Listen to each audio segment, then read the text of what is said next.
Our interview this morning is with Ennis A. Brown. Ennis was born in Dallas, Texas, December of 1935. Served in the United States Army. All his time was stateside. Highest rank attained was PFC, Private First Class. Today is Friday, August the 29th, 2014. This interview takes place in Fort Worth, Texas. My name is Dale Dexheimer. I'm not related to Ennis. Also in the room we have Milton Gibson, who is our videographer. This interview is conducted for the Veterans History Project at the Library of Congress and for Operation Remember in Burleson, Texas. And with that little introduction, Ennis, you can tell us about your time in the U.S. military. Well, I went in November '58, right at Thanksgiving. We shipped to, we drove, they took us in the bus to Fort Chaffee, Arkansas.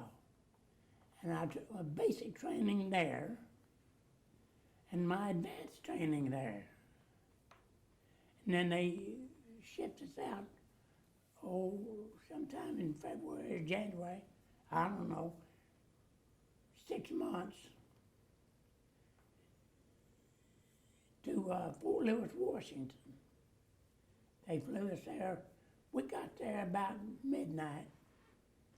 And they threw the cafeteria open to us, fed us. Then I went to headquarters division of the 4th Infantry Division.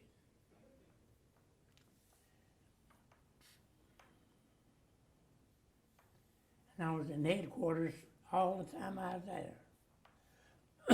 And I was there for rest of my duration. And my niece died about 3 days before I was due to get out. And so they called me into the Red Cross. Red Cross said, "You want to spend another year?" And I said, "Not if I can help it. I'll just pay my way home. I'll stay there." But they wanted me to re-enlist for 6 months. I've never heard of that, but I was an old country boy. And I said, "I'll just take my time. I'll go home if they can hold a funeral up. They'll let them bury her without me." So I made it out right as the Cuba War was starting. Now they were sending advisors to Vietnam. I was never asked to go.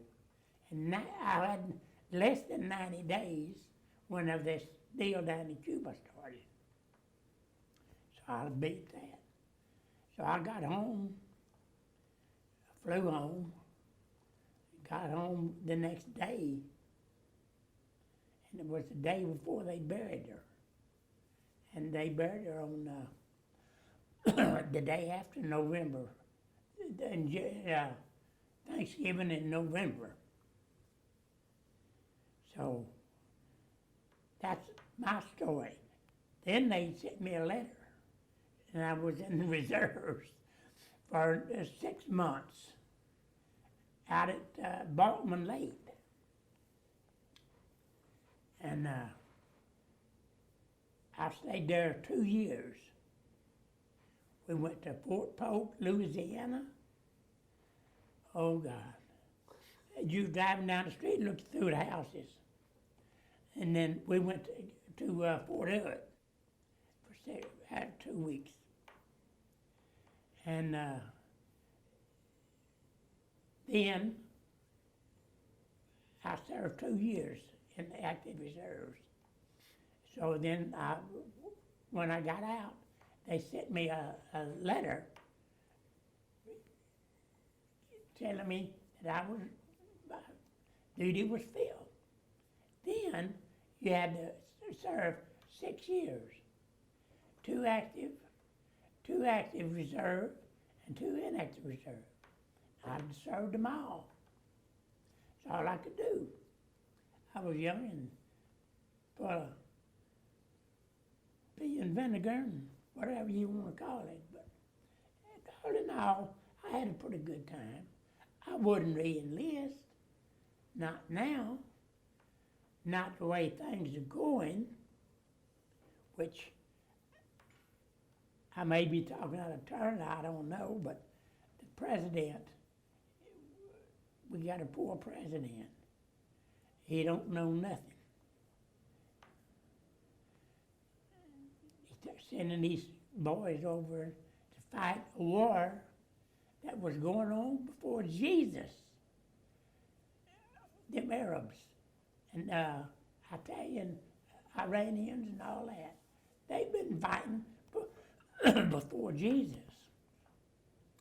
And I don't know, but I don't think that we got a right to be over there. Like Vietnam was a professional. It wasn't even a war. It was a military action, like Korea.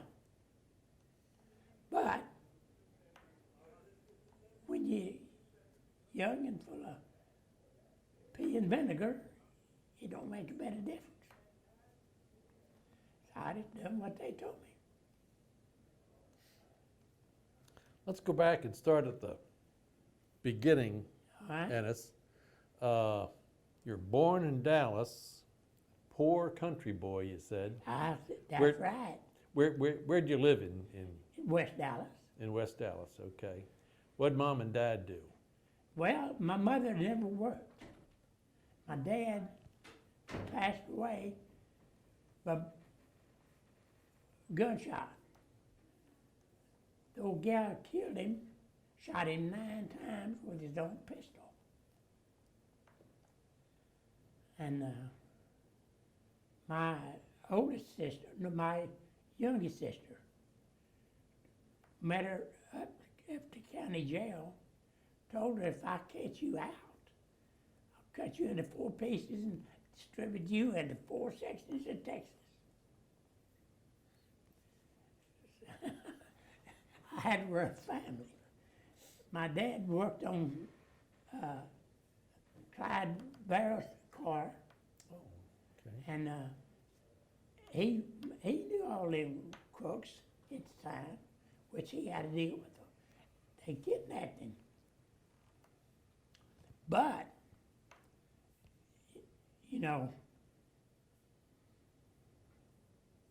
he knew all them crooks. You went to high school in In Dallas? North Crozier Technical High School. Okay. And you graduated high I school? graduated in 1954. 54. And you were drafted in 1958. There you go. What'd you do for those 4 years? Kidded around, goofed off. Not a whole lot. It's more or less nonchalant, you know. I raced cars, won the championship in 58. Now, 68, You raced stock cars yeah. at like Devil's Bowl or something? Now, we raced at Sports Drome, Okay. and it's a figure 8. But most races on round track, the feature was a figure 8. We won the championship in 68. Went to Islip, New York. I never went to New York, but my brother did. He was a truck driver. And it just, you know, I had to work, no way around it. So, Okay, you got drafted in 1958. yeah, Got a letter from the local draft board? yeah. Reported 1114 Commerce Street. Okay. They put you on a bus. Now, I had to go back the next day. After they gave me a slight physical, I had to go back the next day to get on the bus. Had you ever been away from home? Oh, yeah. been to Indianapolis, Indiana, watched the Big 500. Oh, went there in 53, up to, they drafted me. And I don't know, my dad and I usually went fishing in Oklahoma on the Red River. But What'd you think about that getting drafted? at the time, didn't bother me. If I got drafted today, that would bother me. Because the government don't know what the hell's going on. I may be talking out of turn, but if Obama is a president, I'm a nigger aviator. When I started school, we sit up in the front of the bus, and the colored people sit in the back of the bus. And the schools are segregated then. There were Spanish people going to Crozier Tech, but no colored people. When you went to Fort Chaffee, right after you were inducted, is that an all-white unit? No. Part of them was colored and part of them was white. It was mixed. Was that, how'd you get along in that situation? Didn't bother me a bit. Okay. Although I was raised where the colored people sit at the back of the bus and so on, and they never went to the restaurants downtown, which every day after school, we'd go down to Cressy's. It was in the bottom of the basement of the Crest building on on Main Street. And eat a sandwich or goof off. I was quite a teetotaler when I was younger. You were pretty good at that goofing off, I guess, weren't you? I was good at it. Okay, you get to Fort Chaffee. The military discipline, was that something new? Well, it was new to me because I had never been somebody, where somebody told me what I could do and what I couldn't do. They did. We got to Fort Chaffee, and the next morning they give us uniforms of to wait on tables. And we served Thanksgiving lunch or dinner all day. Because it started about 10 that morning, and we got through about 8 that night. I had to call that all day. But feeding the incoming and outgoing, was quite a job. You were just raw recruit off the bus. Just walked off the bus, and they give me a ODs. I can't think of what to call them. There was a shirt and a pants and boots. And I said, "Here, you go in there. You under this man." I said, "Fine with me." So after you worked KP or you worked waiting on tables that first day, KP. then you got down to being in the Army. In the Army. They sent us to one unit, and in the middle of the night, we had to bag up, and they shipped us over to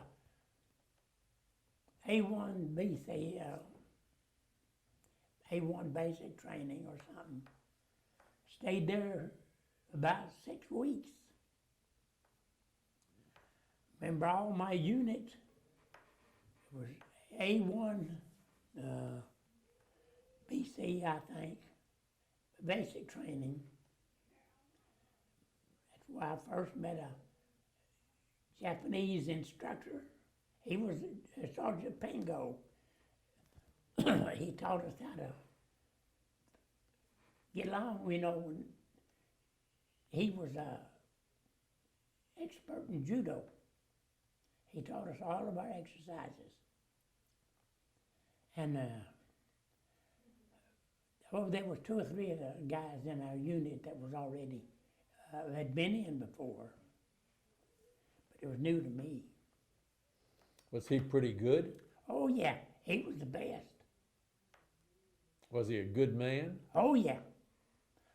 All them, we had a sergeant on Pingo, which taught us a rifle. And I've been hunting all my life. So I knew what was going on pretty much. You still using an M1? Oh yeah, with a 40-pound pack. Anytime they told us to get our stuff, we had a all stacked up, you know, 40-pound pack with the rifle. Weighed 11 pounds or something. We took off on one of them 40-yard, my heights, or what do you want to call it? We call it field duty, field trips. But this one of them deals. We'd go out maybe 8 to 10 miles, go up, camp, eat, come back. But it was, like I say, this is artillery. What time to get you up in the morning? Oh, God, 3:30. For all the time you were in All basic? the time I was in basic. I might get in bed by 12. They were rough on us in basic, but they had to be. You learned to march, I guess? Oh yeah, up 2, 3, 4, and all that. It was, I don't know, I'd say, everybody ought to be in the military. Nobody I know of that hurt. Now, when I was at Fort Lewis, some of them went to Vietnam. I was lucky. I never went. But there was a boy that was in our unit that went to OCS, and he got to be a lieutenant. He went over there, and the first day there was a kid walked up to him and wanted something, shot him with his own 45, or with a 45, and this, right then and there. He wasn't there the whole day, and that kid killed him. What'd you think about the chow at boot camp? Oh, it was good. At the time.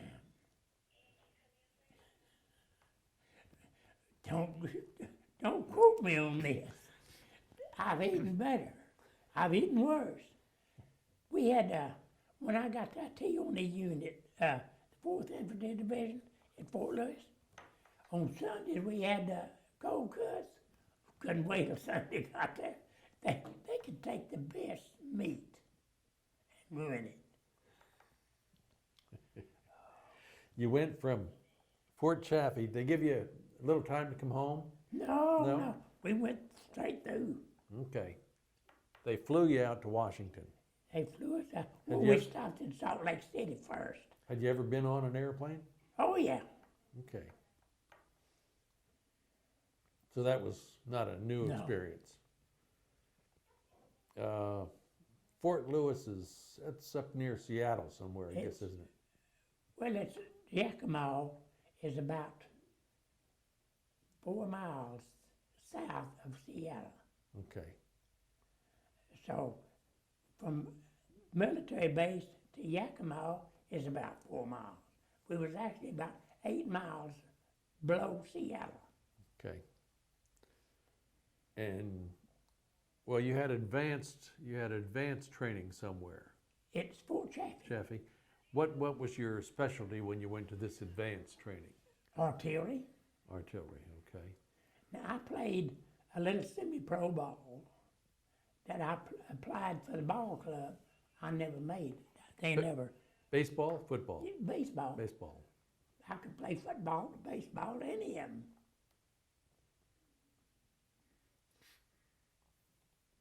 artillery. Took you out to the range and what have you?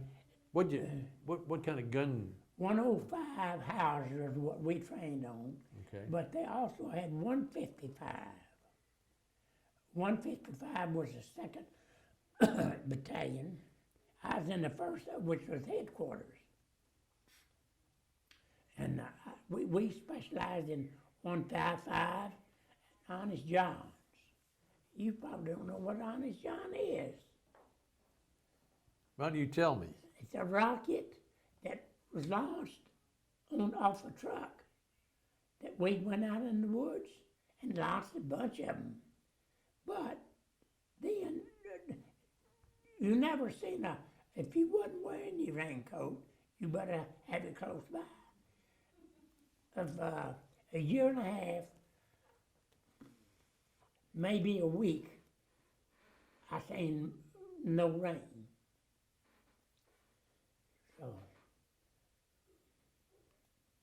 Rained a lot out there. it rained every day. This Honest John, It's a rocket how far would they go? about 18 miles, Okay. and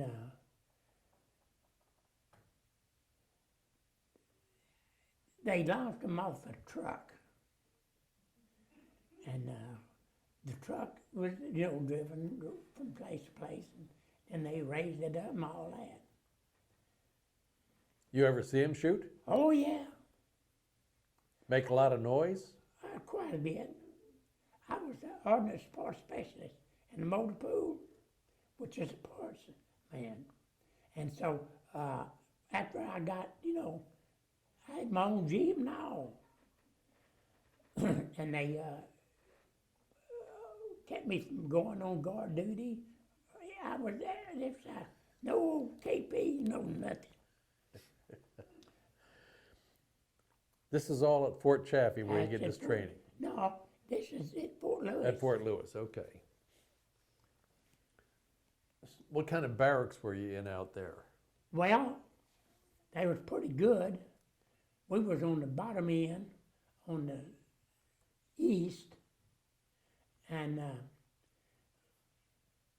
we'd have, regular bunks, 2 metal lockers, plus your wooden locker, and 90% of the time, they give you time to, get your stuff together. But it was a strike unit. Now, I don't know if you know what a strike unit is, but we could have twice, of a year's time, maybe 6 or 7 times, they'd rush us out there at night, pack everything you own, take your cars to the motor pool,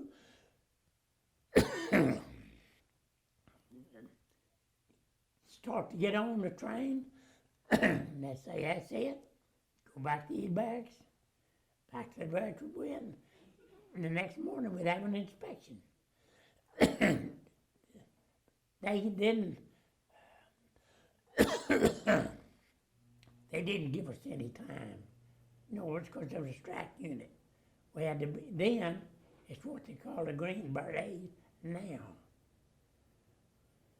So you didn't, this was not an 8 to 5 job? No. Okay. I'd love to see some of them. We went usually to motor pool about 7:15. Come back to the building for lunch, and go back, and come back about 5:30. But I was lucky I had a Jeep to drive. And where we was at was where the shape like a T, and the barracks went this way, and the lunchroom was on the far end. Come in, get in line, get lunch, if that's what you want to call it, and then go back. We had formations.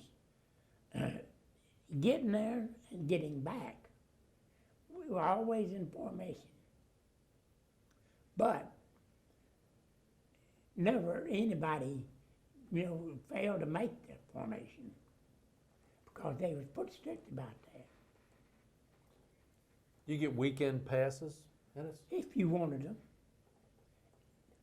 all you could do was go to Seattle or Tacoma. And those were military towns, and you go to Seattle, we go up in the middle of town to them bars. You'd quit your teetotalling by then. Yeah.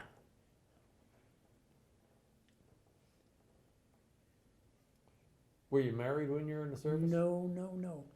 I got married when I come home the first time from basic. I lasted till January.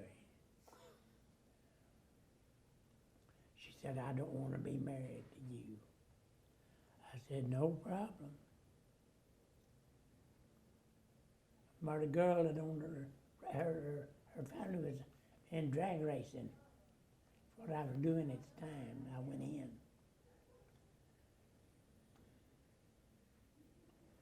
Racing's been a big part of your life, I guess, hasn't it? 90%.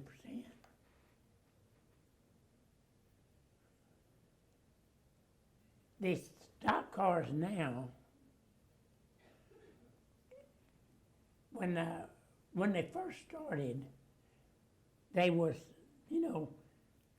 gung ho. If I don't like you, I'd whip your butt. Same way. But,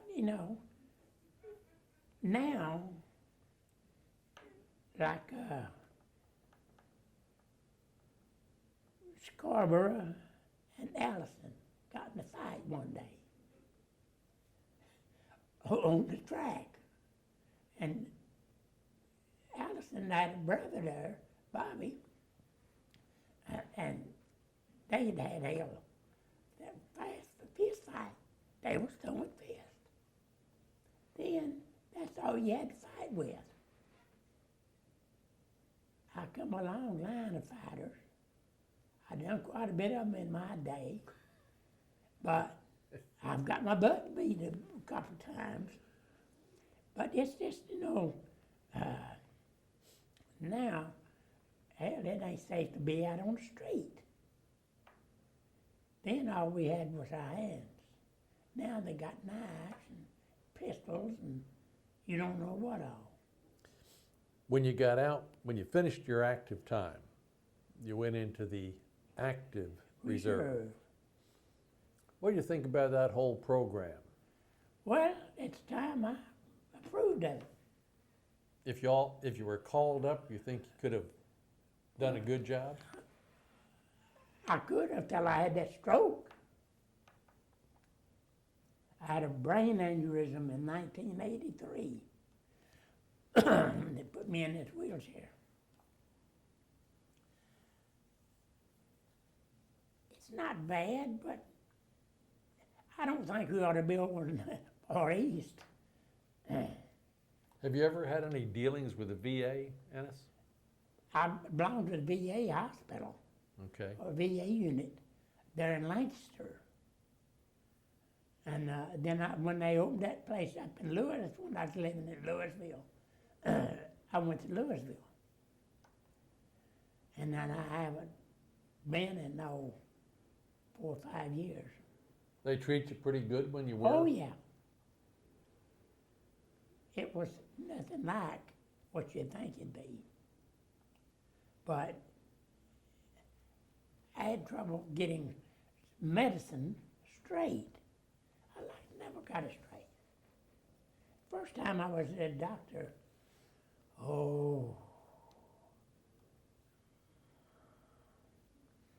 can't think of his name, but he was there in off Lancaster in South Dallas. I had to drive from Louisville, so to get there early enough to get a parking place, which I had disabled tags on my vehicle at the time. I'd have to leave about 4:30 or 5. Was your stroke related to the military at all, or None No. whatsoever. did you go to the VA for treatment for that? No? I went to, I had a stroke. It's here in my head. I was sitting on the commode at home, and it hit. I told my sister, I said, you better call your doctor and have him meet me. Okay. So I made it to the bed, sit down. I said, no, take me. I had a new Marquis XR7. I said, you better take me. And don't stop for any lights that you don't have to. So she put me in the car, my niece, put me in my car. So when I got to Arlington Hospital, I couldn't do nothing. They come got me in a wheelchair, reeled me in there, and then stuck me in the back with a needle. So they blood. So I said, I guess I was out for about a month and a half. 3 weeks, I couldn't do nothing. So they finally decided to find out where the blood was coming from. So they operated on my brain. Dr.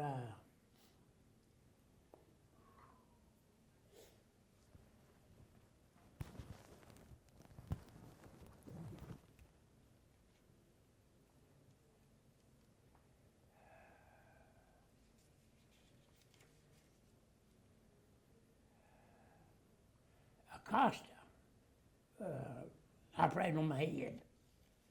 And I went to him for about 2 years. And, I've got a list of doctors I've got crossed off. You're in the wheelchair, but your thinking's pretty, No. you're, I wasn't in a wheelchair yet, okay. but I was alive and walking.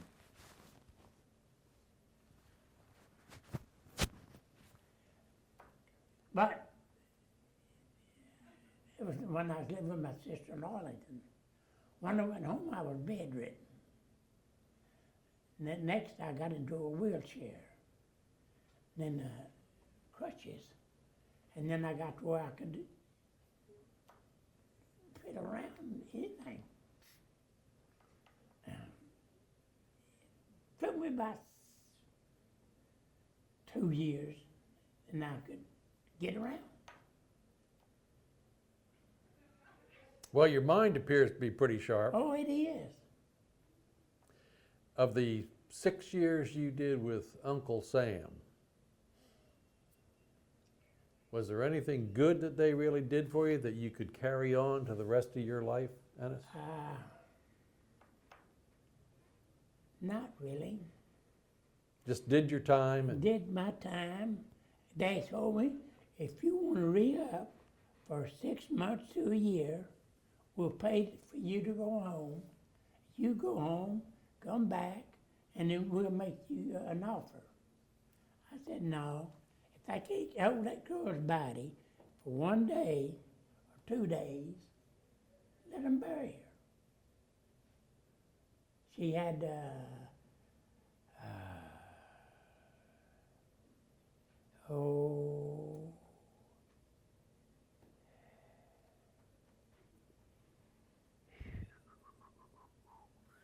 I'm trying to think of what they call it.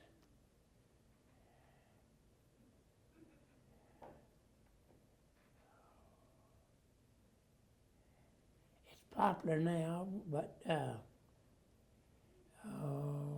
it's a kidney disease. I'll think of it in a minute. But anyway, my sister was in the hospital with TB in Arlington.